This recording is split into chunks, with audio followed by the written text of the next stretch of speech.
Guys আজকের খাবার খাইতেছি। সবাইকে জানাই শুভ দুপুর।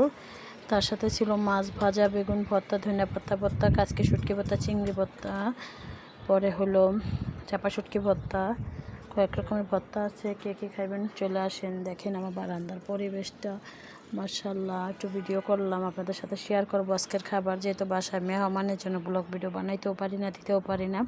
তো আজকে খাবার কে কে পছন্দ করেন, স্বাচ্ছন্দ্যময় খাবার, আমার একটু কমেন্টে জানাবেন। আমার কাছে তো অনেক ভালো লাগে এরকম খাবারগুলো, সেই মজার খাবার,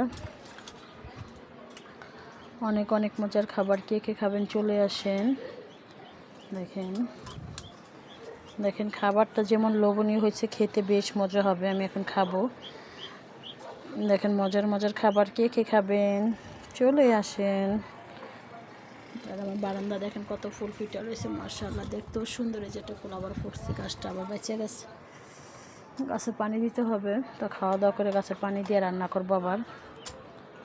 যেহেতু বাসায় অনেক মেহমান আসছে, অনেক খাবার রান্না করছি, তার সাথে আমি ভর্তা ভাতে নিয়ে এসে পড়ছি। আমার এই খাবার দেখাইতে বেশি ভালো লাগে।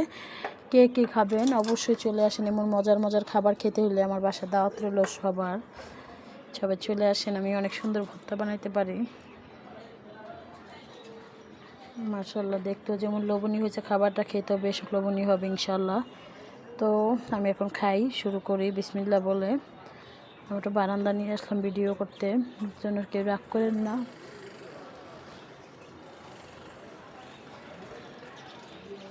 তো সবাই ভালো থাকবেন, সুস্থ থাকবেন। ভিডিওটা এখন শেষ করে দেবো, এখন আমি খাবো, আমার অনেক ক্ষুধা লাগছে। তো দেখেন মজার মজার খাবার। এই গাছটা কি নামে চেনেন গো আপু ভাইয়ের একটু কমেন্টে জানান।